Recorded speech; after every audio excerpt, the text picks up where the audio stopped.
favor, busquen Proverbios, capítulo 1.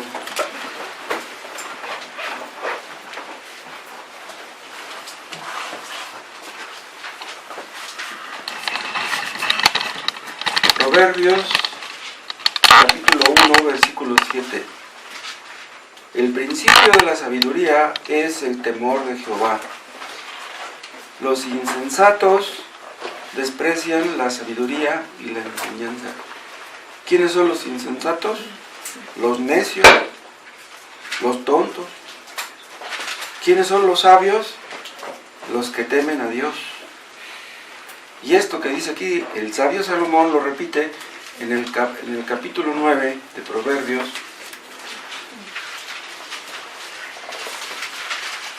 versículo 10. El temor de Jehová es el principio de la sabiduría, y el conocimiento del Santísimo es la inteligencia. ¿De qué sirve conocer de muchas cosas en este mundo y no conocer nada acerca de Dios? Vas a tener títulos, diplomas, doctorados, van a creer que eres muy sabio porque conoces muchas cosas, pero si no conoces a Dios, entonces no conoces nada realmente. Padre, te damos gracias por tus misericordias.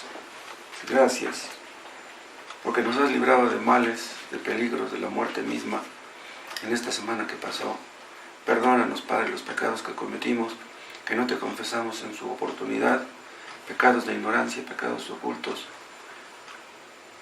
Perdónanos, Dios, y límpianos una vez más con la sangre de tu Hijo amado Jesucristo. Háblanos, oh Dios, a través de tu palabra, que salgamos reconfortados, alimentados, perfeccionados de este lugar, en el nombre de Cristo. Amén. Si ya dijo Salomón en el capítulo 1 que el temor de Dios es el principio de la sabiduría, ¿por qué lo repite en el capítulo 9? Dios no repite las cosas en vano. Hay un dicho que dice que al buen entendedor pocas palabras, pero ¿saben por qué luego Dios nos repite las cosas? Porque no somos buenos entendedores. Si fuéramos buenos entendedores, no nos estaría repitiendo las cosas. La Biblia dice en muchas partes que el Dios verdadero es un Dios muy grande, digno de ser temido. Pero la mayoría de personas no temen a Dios, temen a la pobreza, temen a la enfermedad, temen a la soledad, temen al futuro, temen a los hombres, pero a Dios no le temen. Un recién convertido o una persona que apenas empieza a leer la Biblia conoce a Dios muy poco, y como le conoce poco, le teme muy poco. Pero cuando vamos creciendo en el conocimiento de Dios, vamos creciendo en el temor de Dios. Dios no es como nosotros sospechábamos, como imaginábamos. Ya vimos que dice Salomón que los insensatos desprecian la sabiduría. ¿Por qué? Porque desprecian a Dios. Les importa su modo de pensar, pero no les importa lo que Dios piensa. Y un ateo tal vez se ha tenido por sabio por los que lo rodean. Pero ¿cómo ve Dios a los ateos? Los ve como necios.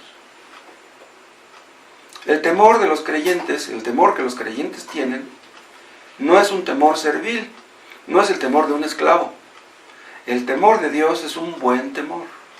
El temor de Dios es bueno, ¿saben por qué? Porque echa fuera todos los demás temores. Si ustedes temen a Dios, ya no le van a temer a nadie. Por eso es bueno ese temor. Imagínense que una madre le dice a su hijo que ya se va al primero de secundaria: mira, hijito, en la secundaria te vas a topar con amigos que te van a invitar a que te vayas de pinta, que te fumes un cigarrito, etc. No les hagas caso, hijo, están locos. Tú, mira, tú a lo tuyo, tú ve a la escuela, tú aprende. Y déjame decirte algo, hijo, si yo llego a saber un día que te vas de pinta, si yo llego a saber que agarraste un cigarrito, mira, si yo te voy a dar una. Un día el muchacho llega a la escuela, se topa con un mal amigo que le invita al cigarro y se acuerda el muchachito: no, mi mamá me dijo que me iba a pegar, no, con mi mamá no se juega. ¿Sabes qué? Gracias, Ándale, que mira, que un cigarrito. No, de veras, gracias. Uy, te regañan, te pegan en la casa. Di lo que quieras, pero no quiero cigarro. Ese temor es un buen temor. El temor de Dios es un temor santo, es un temor saludable. Y digo saludable porque promueve la salud mental, la salud física también.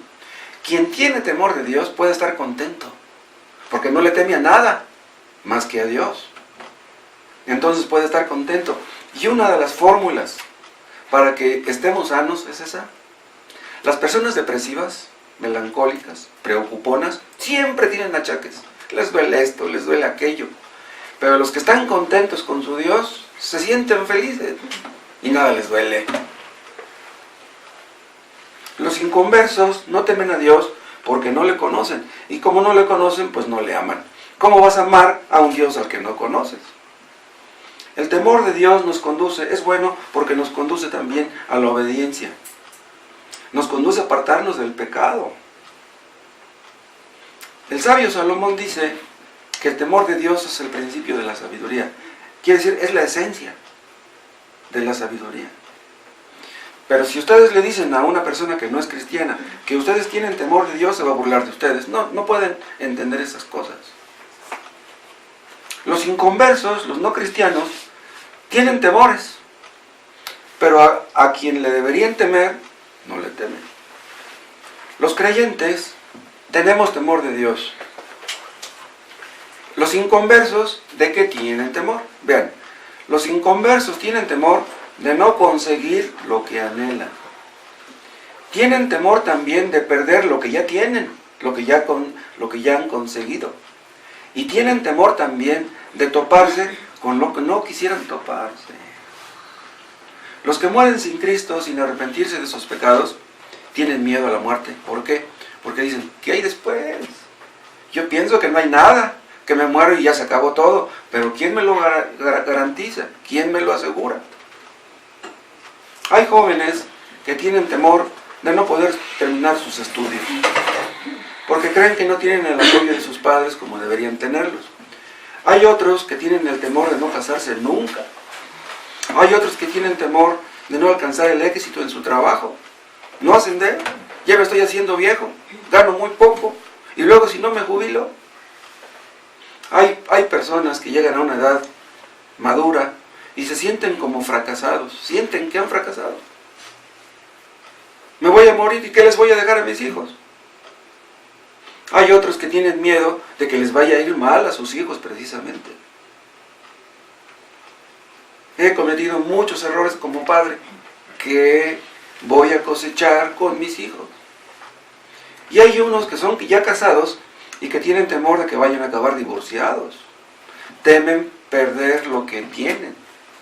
¿Saben qué pasa con el temor? Que revela lo que somos. Tenemos temor de perder lo que valoramos. Una cosa que ustedes tienen que no vale nada, pues no tienen miedo de perderla. Si los asaltan a ustedes y traen en la bolsa 20 pesos, mira, de veras no traigo nada. Aquí están mis 20 pesos, ¿los quieres? Ustedes no tienen miedo de perder 20 pesos. Pero si traen un Rolex de oro, entonces iban a tener miedo. ¿No? Tenemos temor de enfrentarnos a cosas que nos disgustan o a cosas que odiamos. Nuestros temores revelan qué es lo que anhelamos realmente. Hay personas que aman el dinero y por lo tanto le temen a la pobreza. Y como le tienen miedo a la pobreza, llaman al dinero y se vuelven egoístas, se vuelven tacaños, no quieren gastar. Hay personas que anhelan ser amadas. Y como ese es su anhelo, temen el rechazo, temen la traición. Hay mujeres que son bien celosas, porque temen que su marido vaya a poner sus ojos en otra. Ese temor siempre causa problemas. Hay mujeres que tienen primas que terminaron divorciadas con unos problemones matrimoniales. Y dicen estas mujeres, a mi prima le pasó eso por tonta, pero a mí no me va a pasar lo mismo. Y se vuelven bien celosas, quieren tener a su marido así, bien controlado. A ver dónde andas y en qué calle vienes. Ese es el problema de los celulares. Era mejor cuando no existían. ¿Sí? Si le tenemos temor al sufrimiento, ¿saben qué vamos a buscar? Tener una vida cómoda. Yo he escuchado a personas que dicen, no, yo sufrí mucho en mi infancia. Y como yo sufrí mucho en mi infancia de pobreza, yo ya no quiero sufrir más. Entonces reaccionan mal.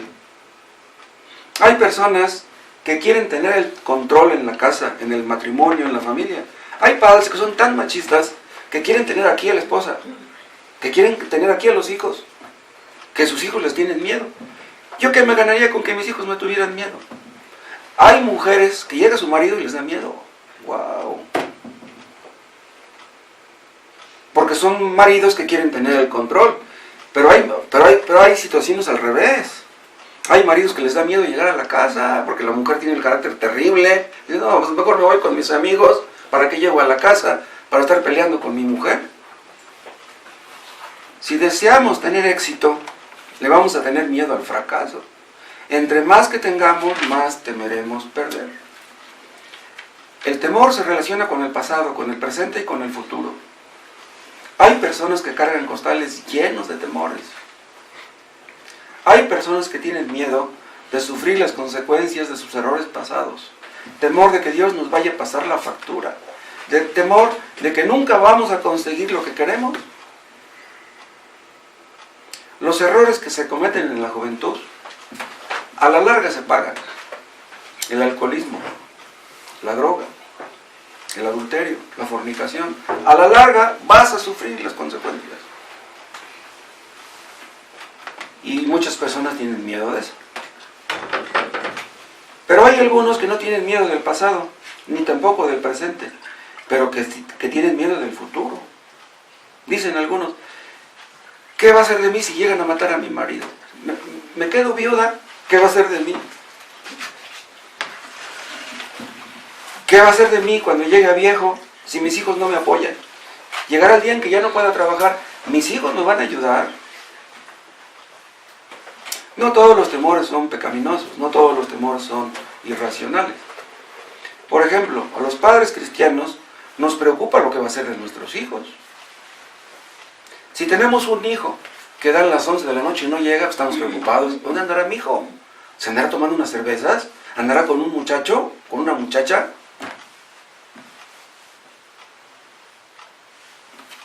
Hay una frase que dice que la muerte es el rey de los terrores.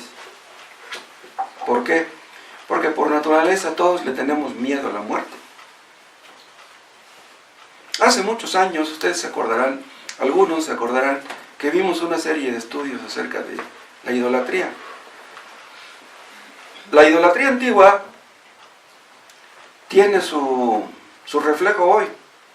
La idolatría antigua se ve en la idolatría moderna.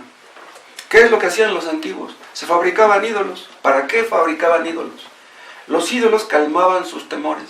Ellos decían, yo le rezo a mi ídolo y voy a tener una buena cosecha.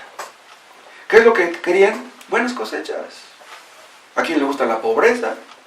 Imagínense un agricultor que está sembrando y gasta su semilla y trabaja y suda y luego no llueve y no hay cosecha. Es una pérdida tremenda. Entonces ellos se fabricaban sus ídolos, adoraban a los ídolos y dicen, no, mi ídolo me va a dar una buena cosecha. Y la gente hoy se sigue fabricando sus ídolos. Hay personas que pasan frente a una iglesia católica y se persignan. Hay personas que salen a la calle y le dan unas sobaditas a su virgen aquí, que traen su crucifijo. Son ídolos. ¿Confían en esto? No confían en Dios. Se fabrican ídolos que serán una garantía de que les vaya a ir bien. Son personas que quieren que les vaya bien. Bueno, pues ¿quién habrá que quiera que le vaya mal? Pero las personas que no confían en el Dios verdadero, ¿saben qué hacen? Se fabrican un sustituto. Los ídolos se fabrican aquí, miren, en el corazón. Las personas que no quieren obedecer al Dios verdadero se engañan a sí mismos. Se fabrican otros dioses, sustitutos, que ocupen el lugar del Dios verdadero. Pero déjame decirte, si tú tienes ídolos de estos, te van a fallar. Los dioses falsos, que no son dioses, los ídolos, te van a fallar tarde o temprano. Tú tienes que aprender a confiar en el Dios verdadero. Tienes que aprender a temer al Dios verdadero. ¿Saben qué hacen los ídolos? Controlan a la gente. La gente es controlada por sus emociones. Los ídolos ocupan el lugar de Dios. Los ídolos calman tus temores por un momento. Te dan seguridad. Pero vean una cosa, los idólatras aman la mentira. Una persona va a misa, escucha la misa, da sus 20 pesos de limosna y sale. Dice, estoy bien, pues ya cumplí con mi deber, ya fui a misa, ya di mi limosna. No, pues Dios tiene que bendecirme. Yo no soy malo, Dios me tiene que ayudar. Esa es idolatría. Dios no está obligado a ayudar a nadie. Y eso hace la gente por temor. Van a misa no porque tengan amor hacia Dios. Van a misa porque tienen miedo. Entonces van a misa para calmar sus miedos. El temor paraliza a la gente. Una persona que tiene temor hace tonterías, dice tonterías. ¿Saben cuándo se ve eso? En un terremoto. Las personas que están en un edificio, en un terremoto, actúan como lo que son personas llenas de miedo. Y esas personas dicen incoherencias, dicen cosas sin pensar, dicen tonterías motivados por el miedo. Hay personas que son tan preocuponas, yo lo mencionaba hace rato, que se enferman. Hay un versículo en Proverbios, no lo apunté, no recuerdo exactamente cómo dice, pero da a entender que la persona melancólica que tiene un ánimo angustiado, dice, es carcoma de sus huesos. ¿Qué quiere decir eso? Que la persona preocupona se enferma de su cuerpo. Vean cómo las emociones afectan al cuerpo. El alma está relacionada con el cuerpo. La persona que es muy preocupona se enferma. Hay enfermedades que son psicosomáticas, están aquí en la mente. Van las personas al médico, les hacen chequeos, no, pues no tiene usted nada, pero no tengo nada, porque me siento mal. No te sientes mal, te sientes mal por tu pecado. No tienes nada, pero tienes el pecado y eso es lo que te ocasiona el problema. Y a una persona así, que está llena de temores y de miedos, le preguntamos por qué actúa como actúa y no sabe, no lo sabe. Hay personas que no pueden controlar sus emociones, que lloran cuando debieran reír y que ríen cuando debieran llorar. Hay personas que son felices, que están tranquilas, tienen dinero, tienen salud, una casa, una familia, pero llega un accidente, tienen que quedar en silla de ruedas, pierden un miembro. Ahorita que venía vi una fotografía de un muchacho que en un accidente automovilístico perdió sus 2 pies. ¿Cómo fue ese accidente? Yo no sé. Ahí está la foto, el muchacho tirado sin sus 2 pies, de aquí para abajo cortado. Digo, qué tremendo. ¿Cómo va a reaccionar este pobre muchacho? Ahí se ve de qué madera estamos hechos, qué es lo que hemos aprendido. Hay 2 cosas que engendran temor, pero que no debiéramos temer. Y hay 2 cosas que todos deberíamos temer, pero que muchos no temen. Hay cosas que podrían ocurrirnos a todos, pero que tal vez nunca ocurran, pues no lo sabemos. Nuestra vida está en las manos de Dios. Vean Juan capítulo 16.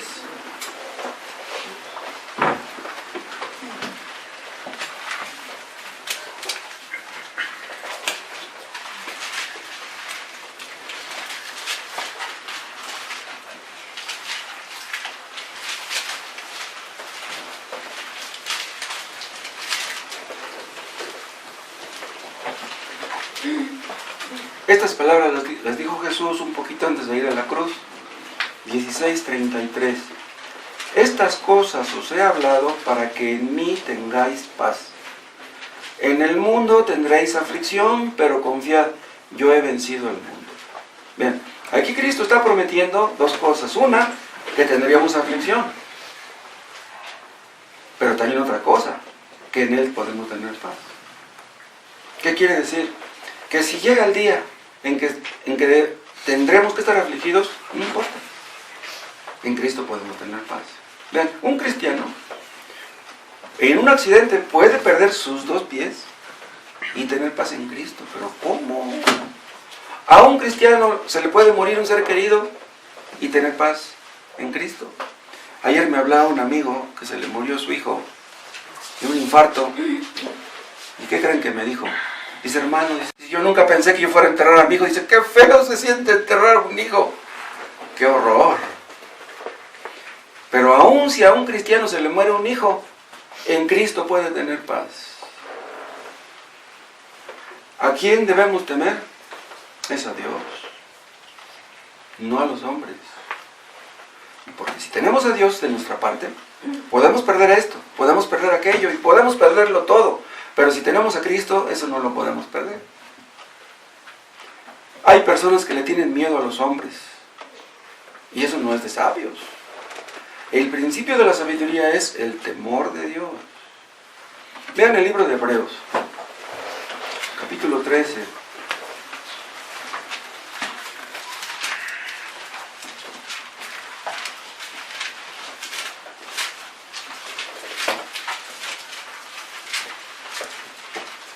Hebreos capítulo 13, versículo 5. Sean vuestras costumbres sin avaricia, contentos con lo que tenéis ahora, porque Él dijo, Dios, no te desampararé ni te dejaré. De manera que podemos decir confiadamente, el Señor es mi ayudador, no temeré lo que me pueda hacer el hombre. Ven, no debemos temer nada, porque detrás de todo lo que tenemos está Dios. Debemos aprender a estar contentos con lo que tenemos ahora, dice. ¿Qué es lo que tenemos ahora? Vean, si ustedes llegan a su casa y ven ahí pocas cosas, esas cosas que ustedes tienen son exactamente las que Dios quiere que tengan. Porque se preocupan.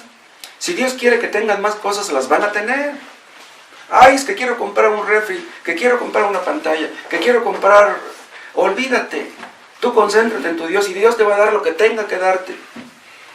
Hay personas que se endeudan neciamente, se endrogan, luego ya el banco anda detrás de ellos. ¿Y todo por qué? Porque quisieron comprar cosas que Dios no quería que compraran, pero ellos se aferraron. Bueno.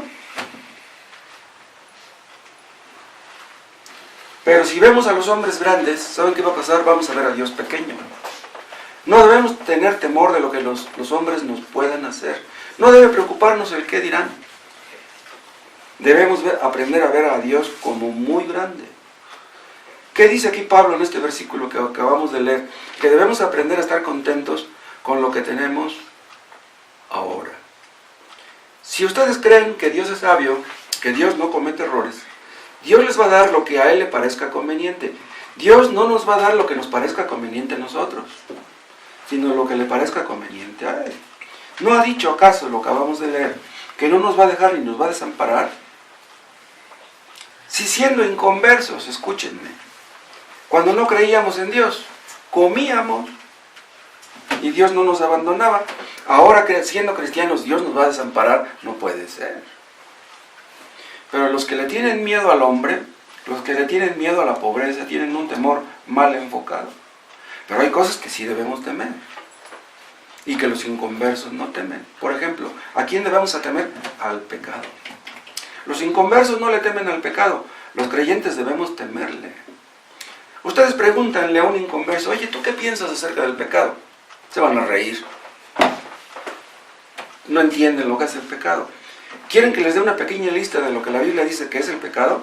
El pecado es rebeldía contra Dios, transgresión, vanidad, perversión, confusión, injusticia, desobediencia, alboroto, caos.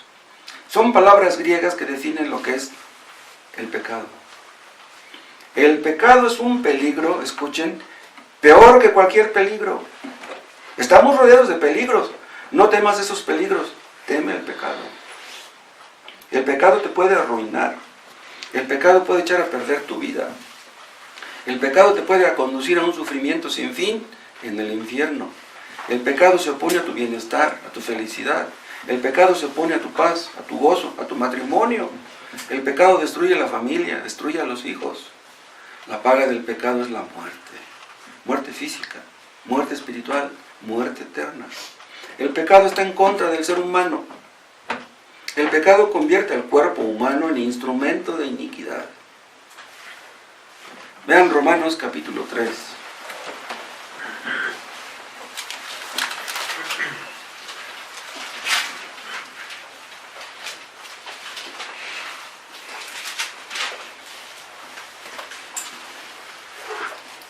Vean lo que dice aquí Pablo de los antediluvianos en Romanos 3:12. Todos se desviaron.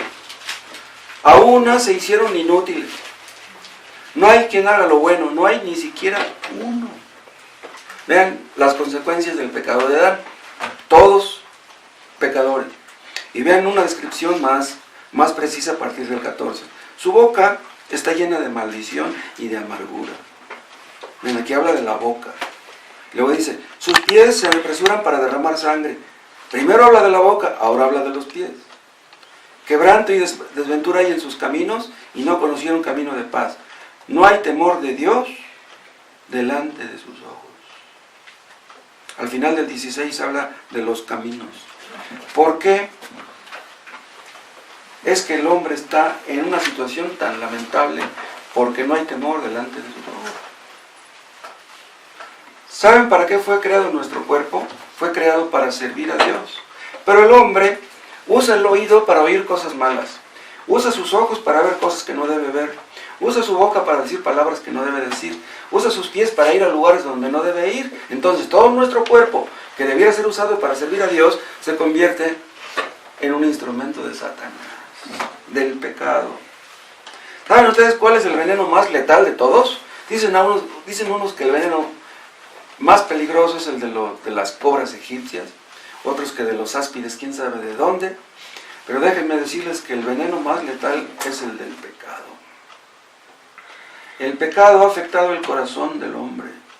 Es una cueva de malos pensamientos, de lujuria, de lascivia, de egoísmo, de soberbia, de envidia, de odio, de rencor.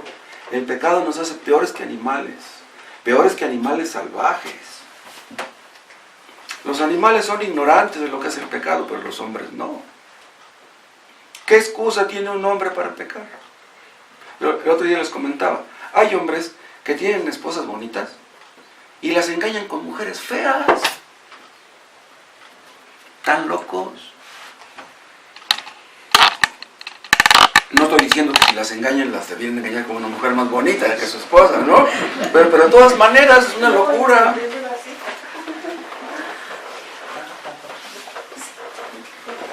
Pero vean, si los inconversos no tienen excusa para hacer lo que hacen los cristianos, menos. Las personas que leemos la Biblia, ¿qué excusa tenemos para pecar?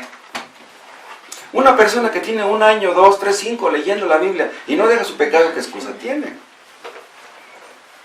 ¿Cómo ve Dios a los que leen la Biblia que supuestamente ya se apartaron del pecado y regresan al pecado? ¿Cómo?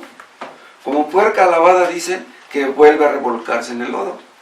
O como un perro que vomita y después se vuelve a comer lo que ya vomitó. ¡Wow!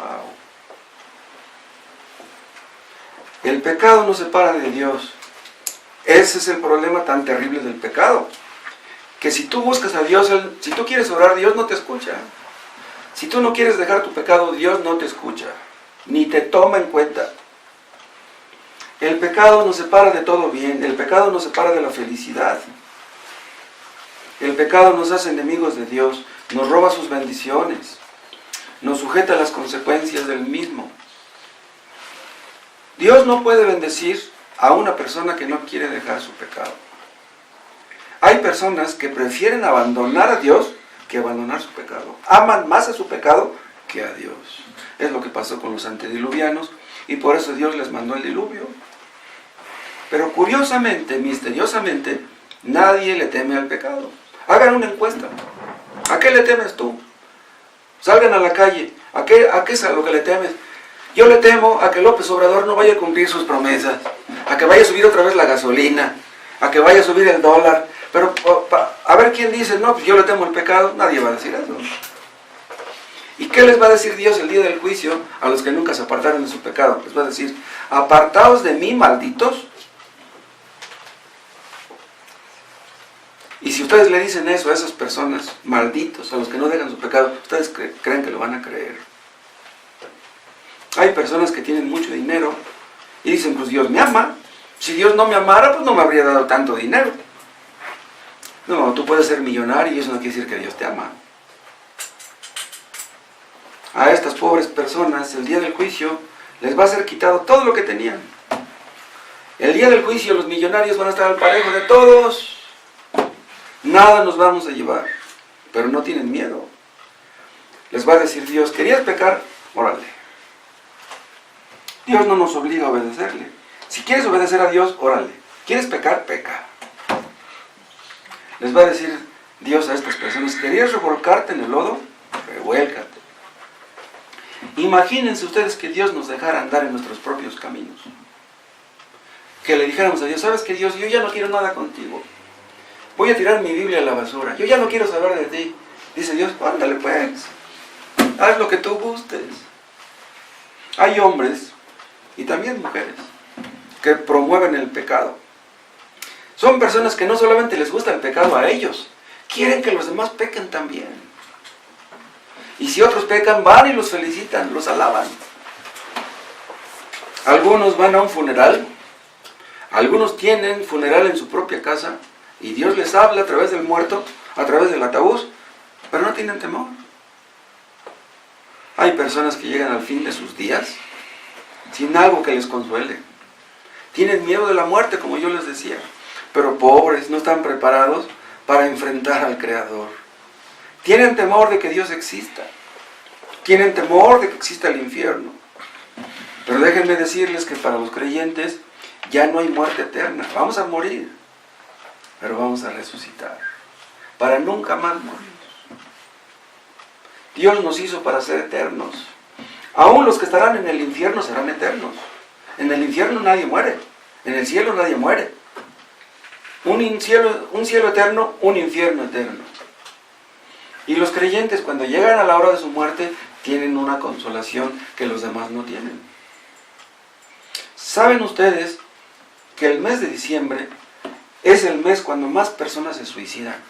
¿Por qué? Yo creo que no es muy difícil de investigarlo, de averiguarlo. Es que en los últimos días del año, casi todo el mundo tiene dinerito, o un poquito más de lo que tuvieron el resto del año. Pues algunos ahorros, una caja de ahorros, el aguinaldo, o qué sé yo. Pero hay mucha gente que no tiene eso. Hay mucha gente, hay muchos hombres que no tienen esposa, que ya los dejó, que tienen hijos llenos de resentimiento, que viven solos. Y no tienen trabajo, y no tienen dinero, ¿ya para qué vivo? ¡Pum! Y si no tienen para la pistola, pues traen un boleto del metro y se van al metro y ahí se avientan. 5 pesos les sale el suicidio. Pero los creyentes tienen consolación a la hora de su muerte. A quien le debemos temer es a Dios. Vean Isaías capítulo 8.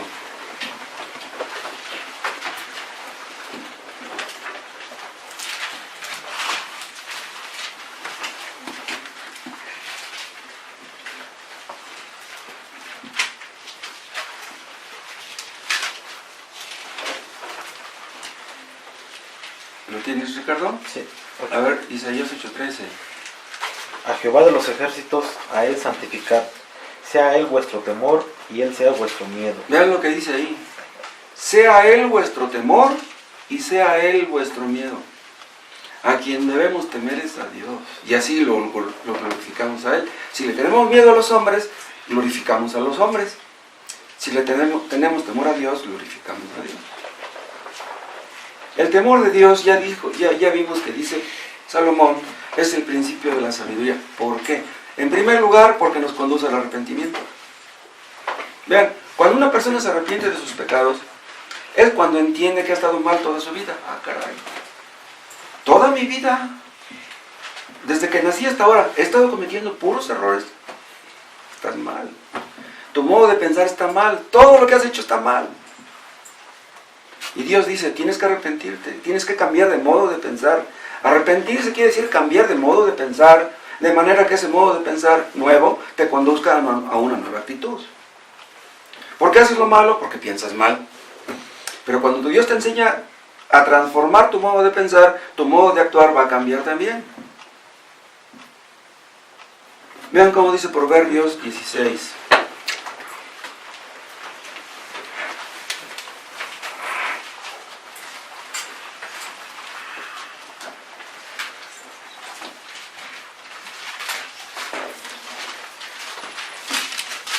Proverbios 14.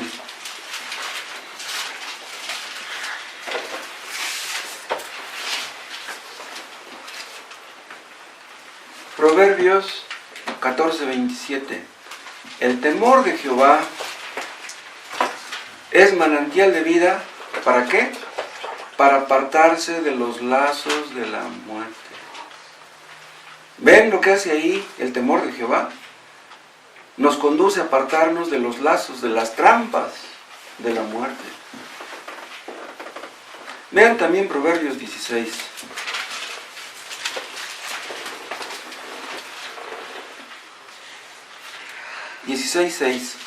Con misericordia y verdad se corrige el pecado, y con el temor de Jehová, vean, los hombres se apartan del mal.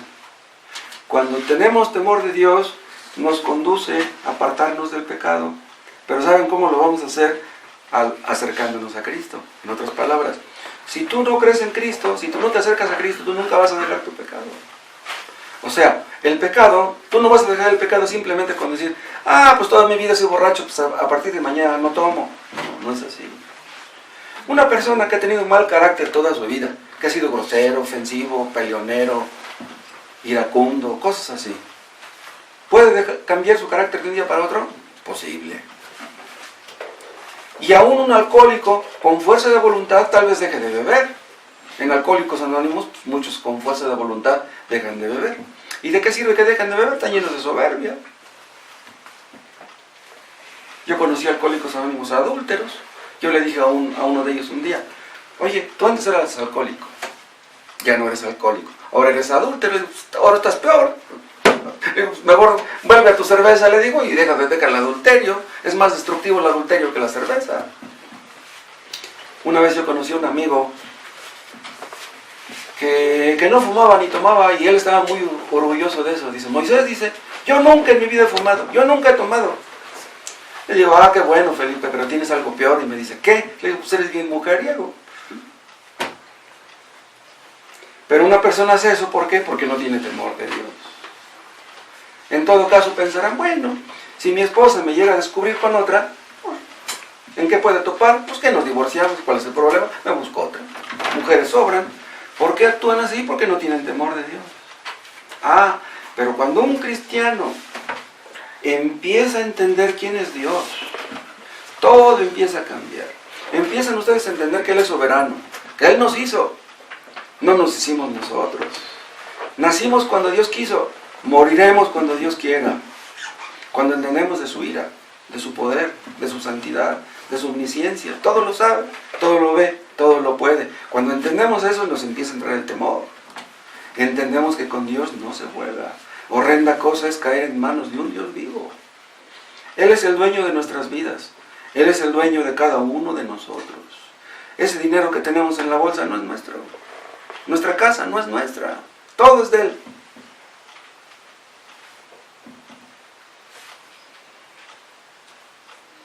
Vean Apocalipsis, capítulo 6.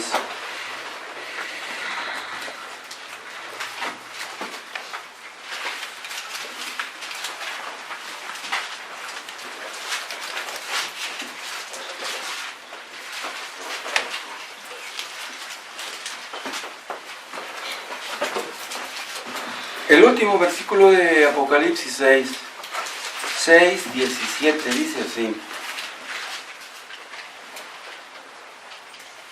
Bueno, para entender mejor el argumento vamos a leer desde el 6:15.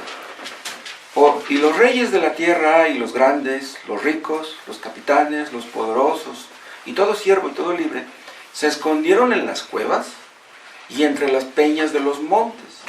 Y decían a los montes y a las peñas, caed sobre nosotros y escondednos del rostro de aquel que está sentado sobre el trono y de la ira del Cordero, porque el gran día de su ira ha llegado. ¿Y quién podrá sostenerse en pie? Esto va a ocurrir en el día del juicio. Los hombres se van a querer esconder de Dios, pero ya no podrán. Ahorita te puedes esconder de Él. Bueno, tú crees que te estás escondiendo de Él.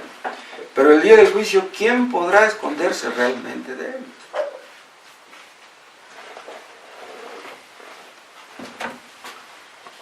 Una persona que no quiere dejar su pecado, el pecado paga mal. El pecado no hace feliz a nadie. Dios nos dice en su palabra que somos responsables, Pero no solamente somos responsables, somos culpables. Dios nos dice en su palabra que somos pecadores, que hemos ofendido a un Dios muy grande y muy santo. Dios les ha hablado a ustedes cuando están leyendo la Biblia. Dios nos habla ahí. Hay ocasiones en que estamos leyendo y se nos olvidan todos los demás versículos que están alrededor y nomás estamos pensando en uno. Dios nos está hablando. Dios nos dice, estás en peligro. Si sigues por el camino donde vas, te vas a destruir. ¿Por qué muchas personas no tienen temor de Dios? Porque no lo conocen. Millones de personas en este mundo ni idea tienen de quién es el Dios verdadero. El Dios verdadero mató a millones de personas en el diluvio. Dios los mató. Hizo que cayeran fuego del cielo sobre Sodoma y Gomorra. Dios mató a miles de personas ahí. ¿Saben ustedes que hay 33 relatos del diluvio? 33 civilizaciones antiguas hablan del diluvio. El Popol Vuh, el libro sagrado de los mayas, habla del diluvio. Todos esos libros hablan de que unos cuantos se salvaron de morir ahogados.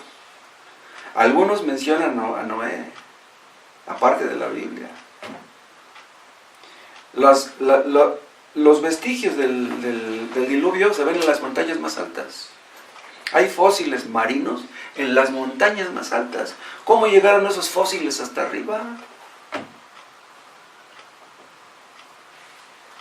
El agua iba subiendo en el diluvio y los animales iban subiendo tratando de salvar su vida. Y allá arriba quedaron muertos. ¿Por qué cayó fuego del cielo sobre Sodoma y de Gomorra? Porque esas ciudades estaban llenas de homosexuales y de lesbianas. Dios odia esos pecados de una manera muy especial. En Sodoma murieron quemados hombres, mujeres, niños, ancianos. Si ustedes quieren comprobar que Sodoma y Gomorra fueron destruidas, van al sur del Mar Muerto y pueden comprobarlo científicamente.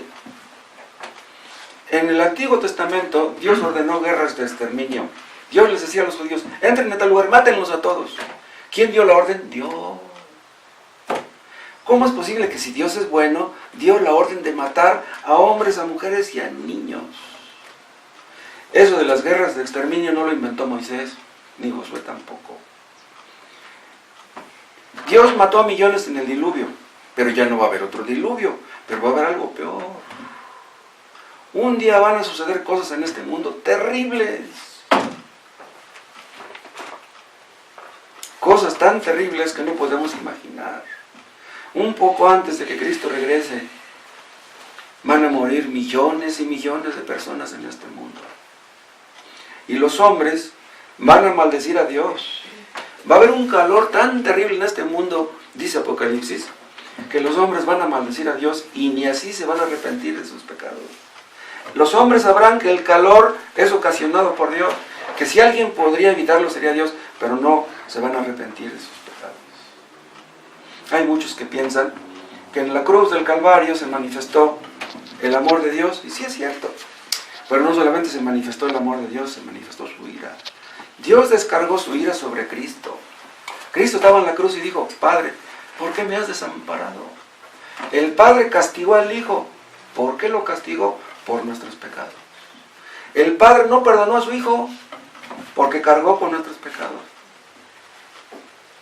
Dios no puede amparar a quien carga sus costales de pecados, y no amparó ni a su Hijo.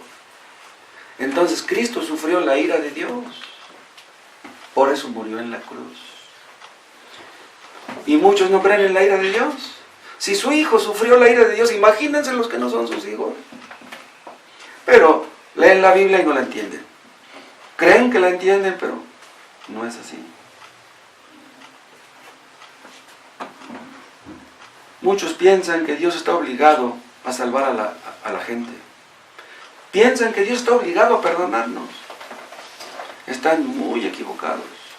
Y no entienden por su soberbia.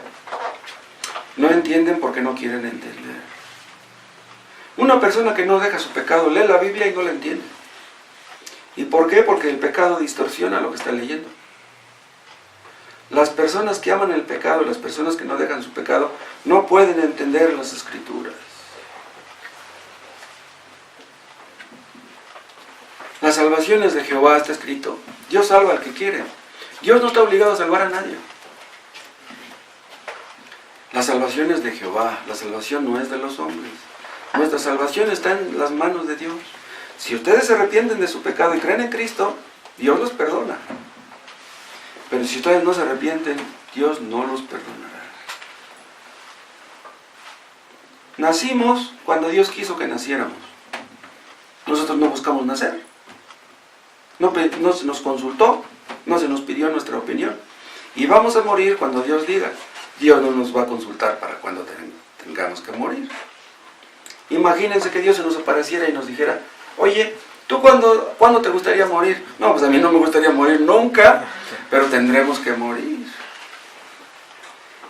Dios tiene la última palabra en cuanto a nuestro destino eterno. El supuesto libre albedrío es un engaño. El libre albedrío no existe. ¿Qué es el libre albedrío? Es una teoría filosófica que dice que tú vas a ser salvo cuando tú quieras. Eso es falso. La salvación está en las manos de Dios, no en las nuestras. Pero vean, Dios salva a los que quiere y cuando quiere. Pero si tú no quieres ser salvo, tú no vas a ser salvo. ¿Cómo? Aquí parece que hay una contradicción, pero no la hay. Para que tú tengas la salvación, tienes que quererla y tienes que pedirla. Y si no la pides, no te la va a dar Dios nunca. No es del que quiere la salvación, ni es del que corre, es de quien Dios tiene misericordia. Si Dios no tiene misericordia de nosotros, no está obligado. Nosotros tenemos la obligación de darle limosna a un limosnero. Eso es lo que somos delante de Dios, limosneros. Dios no está obligado a darnos nada. Ese es el Dios de la Biblia y no hay otro. Ese es el Dios con el que los necios no quieren encontrarse. Vean Proverbios capítulo 1.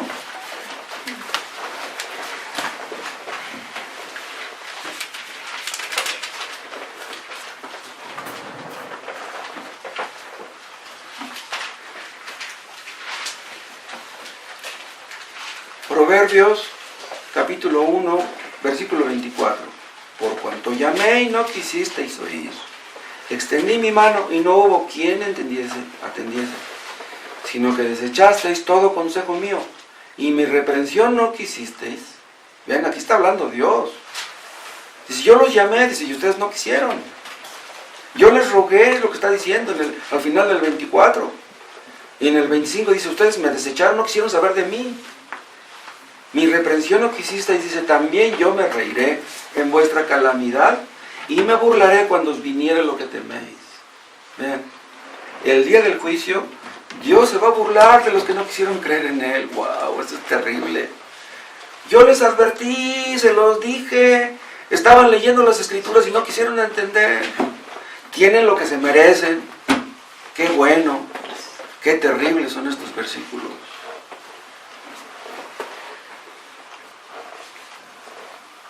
Yo les decía ayer a los hermanos allá en la boda de Felipe y de Gaby, que este mundo no tiene remedio, este mundo no va a mejorar. Estamos en el siglo XXI y las cosas no han cambiado, están peor que antes. La ciencia y la tecnología no cambian a la gente. El problema más grande del hombre no es la pobreza, es el pecado. Pero tú quieres esto y quieres aquello, y tu pecado, ¿qué vas a hacer? López Obrador no va a mejorar las cosas. Él no es Dios. López Obrador ha prometido muchas cosas. ¿Cómo las va a cumplir? López Obrador está heredando un país destruido. Él dice, voy a hacer esto y voy a hacer aquello con su dinero.